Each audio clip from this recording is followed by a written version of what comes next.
तो यहाँ एक मुल्क की दो कहानियाँ हैं। एक वो जो नवाज शरीफ साहब कह रहे हैं कि काम को इज्जत दो, हम मनाएंगे। एक ये जो मैंने मंजर पेशकशी की है कि मैं बहुत तशवीश में हूँ कि ये 8 फरवरी को और ये आगे इमिनेंट क्लैश नज़र आ रहा है अगर कोई बातचीत के ज़रिए कोई रास्ता ना निकाला गया।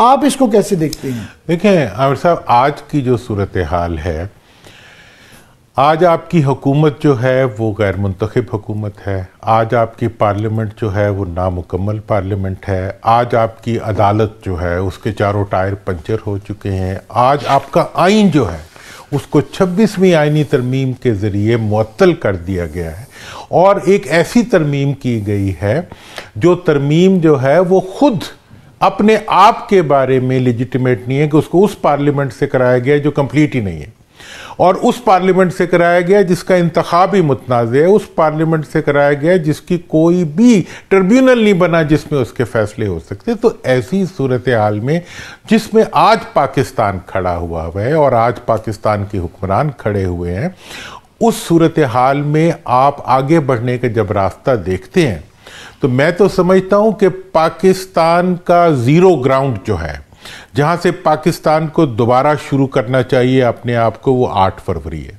8 फरवरी वो दिन है जिस दिन पाकिस्तान के अवाम ने तमाम तर हुकूमती इदारा जाती दबाव के बावजूद पाकिस्तान की तारीख में पहली दफ़ा वोट के हक को अपनी मर्जी से इस्तेमाल किया। उसको सोशल मीडिया की कर्टसी कहें, उसके अवाम की बेदारी कहें, उनका जो कुछ भी कहें।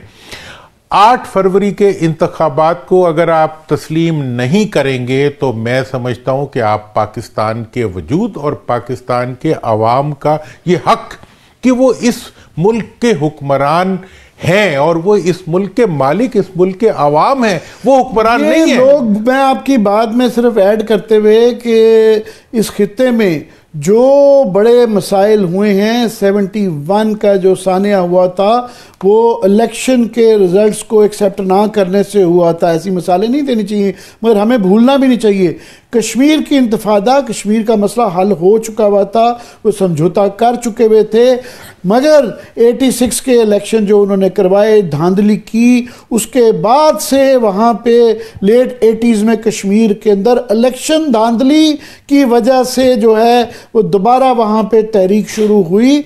और 8 फरवरी को आप और हम इसी 92 की इलेक्टोरल जो मैराथन थी उसमें बैठे थे। मुझे याद है कि आपका ये कहना था उस वक्त कि जनाब ये जो रिजल्ट आ गया इसके बाद जो है हालात बदल जाएंगे। हम सब की उम्मीद थी कि एक लोगों ने एक वर्डिक्ट दिया है तो उसके एहतराम में उसके को ख्याल किया जाएगा, तो शायद रवैयों में तब्दीली आए। नहीं, यहाँ 1 साल हो गया। आमिर साहब देखें, तब्दीली ये अब एक क्लॉक डिफरेंस है। एक मीडिया क्लॉक होता है जो सेकंड्स वाली घड़ी होती, एक पॉलिटिकल क्लॉक होता है जो कि घंटों वाली घड़ी होती है, एक हिस्ट्री का क्लॉक होता है जो कि दिहाइयों और सदियों में से गुजरता है। मैं समझता हूं कि इस वक्त पॉलिटिकल क्लॉक जो है वो ये अलार्म बार बार बजा रहा है कि इस अवाम जब भी खड़े होते हैं, ये पहली दफ़ा पाकिस्तान की तारीख में 2024 में 8 फरवरी को अवाम ने खड़े होकर एक ऐलान कर दिया, अवाम वापस अपना फैसला नहीं लिया करते। आप ले लेंगे अपने आप को अवाम के आगे, हुक्मरान सर तस्लीम खम कर देंगे तो पाकिस्तान आगे की तरफ अपना सफ़र शुरू कर देगा। अगर आज भी हुक्मरान ढीठ बन के अपनी शर्मिंदगी को महसूस करने के बजाय अवाम को शर्मिंदा और उनकी नसीब को बदनसीबी में बदलने की कोशिश करेंगे तो उसके रिजल्ट में आपको मैं ये बता दूं कि नुकसान जो होगा इस मुल्क के अवाम का होगा। इस मौके पे मैं पीटीआई की क़यादत को भी एक ज़रूर पैगाम देना चाहूँगा कि आप इस वक्त सियासत कर रहे हैं, आप पाकिस्तान की सबसे बड़ी पार्टी हैं। ऐसी सूरत हाल में आपके फैसले भी सियासी होने चाहिए। जो मुज़ाकरात शुरू हुए उनके अंदर जो 2 नुकात पीटीआई की तरफ से दिए गए, एक 9 मई का कमीशन और एक 26 नवंबर का कमीशन, मैं समझता हूं कि ये इंतहाई सियासी नादानी के मुतालबात थे। अच्छा जी, जब तक पीटीआई 8 फरवरी का हक अवाम को नहीं दिलवाती, जब तक 8 फरवरी के इलेक्शंस को तस्लीम नहीं करवाया जाता, उसके बाद ऐसे ही है जैसे आप 26वीं तरमीम के मुज़ाकरात में शामिल होकर जिल्लत और रुसवाई लेके बाहर आ जाएं, किसी के साथ भी जाएं। ऐसे ही है कि आप वो कमीशन बनवाने की कोशिश कर रहे हैं जिन कमीशंस के जवाब में हुकूमत कहती है जी हम 18 का कमीशन भी बनवाएंगे, हम 14 का भी बनवाएंगे। भाई कोई कमीशन बनाने का अख्तियार तुम्हें किसने दिया? तुम्हें तो अवाम ने मुंतखब ही नहीं किया।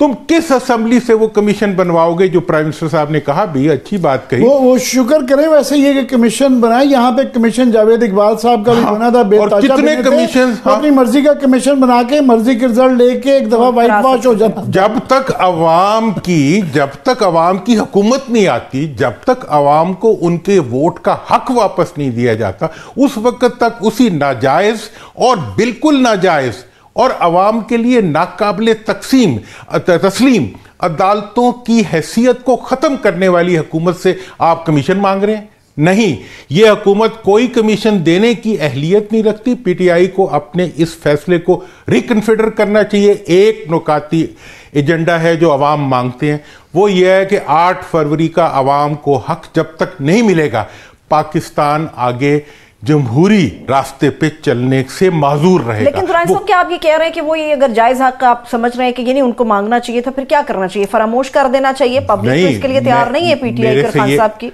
जी, ये मेरे से कल पूछा गया। देखें, आप 8-9 मई में से क्या निकालना चाहते हैं? 9 मई की एक FIR कटवाई हुई है, हुकूमत जाके अदालतों में केस पेश करे ना। आप क्यों इस पे परेशानी का, आप हाथ कंगन को आरसी क्या? अगर आप बेकसूर हैं तो आप क्यों परेशान होते हैं? 26 को जो जुल्म हुआ है, सब परेशानी इसलिए है कि उनके जो हैं हजारों लोग जेल में हैं। मैं उस तरफ यहाँ पे अदालतें अपनी मर्जी की हैं, जज अपनी मर्जी के हैं, फैसले अपनी मर्जी के हैं, तो उन पे ये इल्जाम लग गया। वो तफ्तीश की आज नहीं तो कल तफ्तीश तो ये होनी। आप ये कह रहे हैं कि जब फेवरेबल एनवायरमेंट होगा तो फिर तफ्तीश करवाएं। मैं ये कह रहा हूं कि देखें, जब बड़ा जुर्म हुआ होता है, जब आप कत्ल किसी को कर दिया हो आपने, किसी के जमहूरी हक को, उसके बाद आप मुकदमा बना रहे हैं, उसको खराच लग गई है, उसको चोट लग गई, जहां पे 25 करोड़ अवाम का बुनियादी जो इंसानी हक है कि वो अपनी मर्जी का इंतखाब करे इस मुल्क में, उससे महरूम करने के बाद एक नाजायज हुकूमत से, एक नाजायज अदलिया के निज़ाम से आप इंसाफ मांग रहे हैं। कैसे मिलेगा इंसाफ? और मैं इसके बारे में ये नहीं, मेरे से ये बारहा लोग कहते हैं कि जी इतना उस दिन जुल्म हो गया, मैं कह रहा हूं ये जुल्म सारे हुए, लेकिन किस जालिम से? उस अत्तार के लौंडे से दुआ मांगते हो हैं, जिनके मतलब बीमार हुए जिसके सबब, उसी अत्तार के लौंडे से दुआ। वो हुकूमत जो खुद नाजायज है, आप उससे जायज हक मांग रहे हैं अपना। वो जायज हक अगर आपने लेना है तो उसका रास्ता 8 फरवरी से गुजरता है। और ये मैं आपको बता दूं, अगर पाकिस्तान ने आगे जाना है